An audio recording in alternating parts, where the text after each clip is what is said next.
For thousands of years, the story of Noah's Ark was treated as one of the most sacred narratives in human history. It appears in the Bible, the Quran, the Torah, and ancient Mesopotamian epics like the Epic of Gilgamesh. A righteous man, warned by a divine power, builds a massive wooden vessel to save his family and a pair of every animal species from an apocalyptic global deluge. But as science advanced through the centuries, the mainstream consensus shifted. Archaeologists, geologists, and engineers came to regard the story as a pure myth, a symbolic parable, or an exaggerated tale of a routine river flood. A wooden ship built thousands of years ago, large enough to house thousands of animals, surviving raging global oceans, sounded physically impossible. Or at least, that is what everyone thought. Over the past few years, a series of surprising scientific studies, high-tech radar scans, and physics experiments have reopened one of history's oldest cold cases. Researchers and engineers are asking a question that used to be strictly forbidden in academic circles. What if the story of Noah's Ark is not just an ancient allegory, but a record of a real physical event?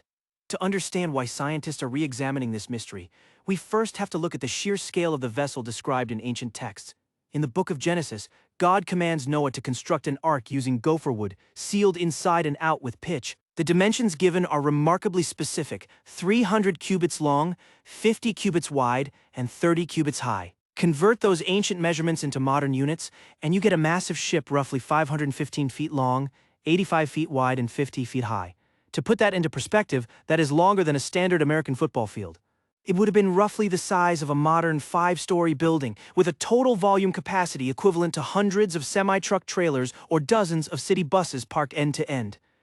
For decades, naval engineers mocked these proportions. They argued that a wooden vessel of that size would be structurally unsound.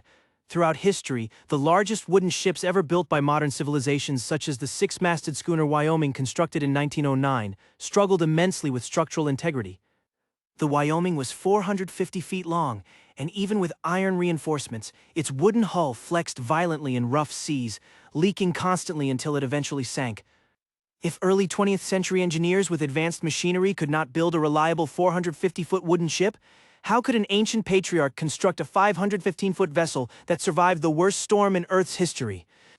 That was the exact question posed by a team of physics students at the University of Leicester in the United Kingdom. Instead of assuming the story was impossible, they decided to test the Bible's exact measurements using Archimedes' principle of buoyancy, fluid dynamics, and modern material physics. They calculated the mass of the wood, the volume of water displaced, and the weight of the potential cargo. The results of their calculations stunned the academic community. The physicists discovered that a wooden vessel constructed with the exact dimensions listed in Genesis would not only float, but it could carry an astonishing weight of over 50 million kilograms, roughly 110 million pounds, without sinking. Furthermore, naval architects who analyzed the 6-to-1 length-to-width ratio noticed something incredible. This exact aspect ratio is the golden standard used in modern cargo ship engineering because it provides maximum roll stability in rough waters. The rectangular, box-like hull would be virtually impossible to capsize, even when battered by violent, towering ocean waves. From a purely physical and hydromechanical perspective, the mathematics showed that the vessel was not an impossible fantasy. It was an engineering masterpiece. So if the physics proved that such a vessel could theoretically exist and float, where would it be today? That brings us to one of the most intriguing geographical anomalies on Earth. In 1959, a Turkish Air Force captain named İlhan Durupinar was reviewing high-altitude aerial surveillance photographs of eastern Turkey, near the border with Iran and Mount Ararat. As he examined the terrain, he noticed a distinct symmetrical formation resting on a mountain ridge. It had a smooth, rounded bow and a tapered stern, perfectly outlined like the hull of a massive ship.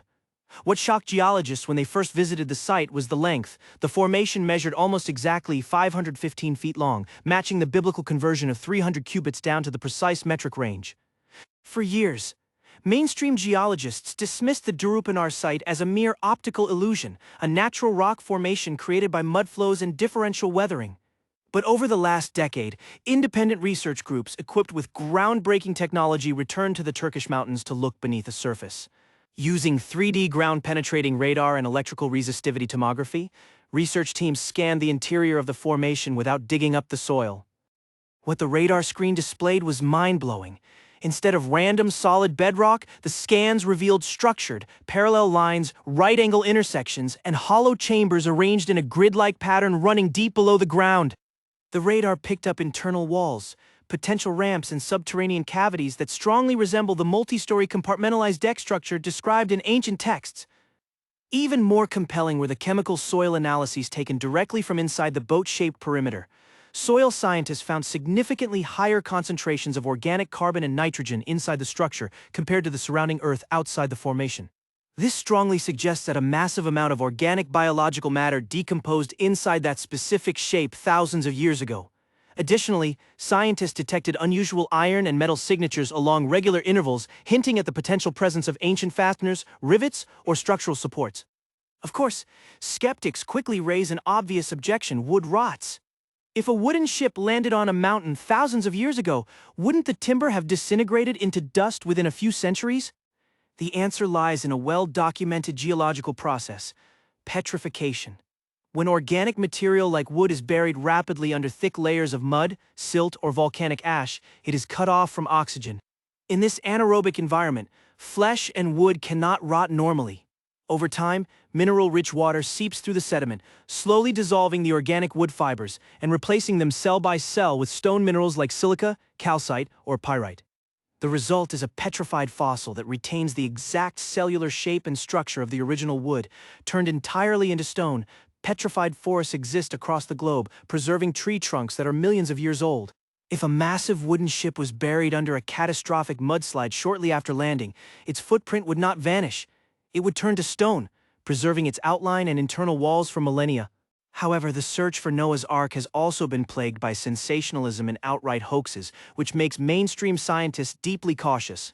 In 2009, a high-profile expedition team claimed they had discovered intact wooden rooms buried beneath snow and ice high on Mount Ararat itself, complete with wooden doors, ropes, and straw.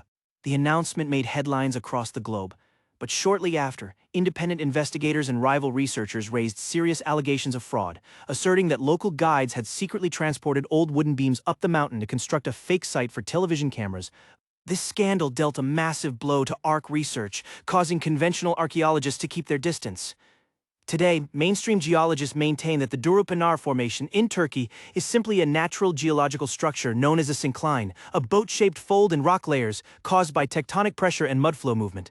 They argue that humans naturally suffer from pareidolia, the psychological tendency to see recognizable shapes like ships or faces in random natural landscapes. Yet the debate is far from over. There are also intense discussions regarding the nature of the flood itself. Many historians and scientists argue that if Noah's Ark existed, the deluge was likely not a global event that covered Mount Everest, but a catastrophic regional inundation.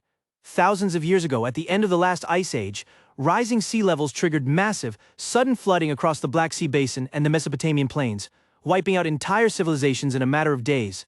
To the survivors living in that region, their entire known world was submerged underwater. A local flood of biblical proportions solves many of the logistical questions raised by skeptics, such as how Noah could gather 70,000 animal species from distant continents, or how 8 people could feed and clean up after thousands of wild creatures for months on end. Whether the Durupinar site is a masterclass in natural geological mimicry or the petrified tomb of humanity's most legendary vessel remains one of science's greatest mysteries. With ongoing non-invasive radar mapping, advanced core sampling, and potential upcoming archaeological excavations, we may finally be closing in on an answer. Was Noah's Ark a clever parable designed to teach a moral lesson, a dramatic retelling of a real ancient flood, or a genuine physical vessel whose stone remains are still resting on a quiet mountain ridge in Turkey? What do you think? Is the boat-shaped formation in Turkey proof of an ancient miracle, or just a trick played by nature? Leave your thoughts and theories in the comments section below. If you enjoyed exploring this historical mystery, make sure to hit the like button, subscribe to the channel, and turn on notifications so you never miss another deep dive into the unexplained corners of our world. Thanks for watching, and we will see you in the next video.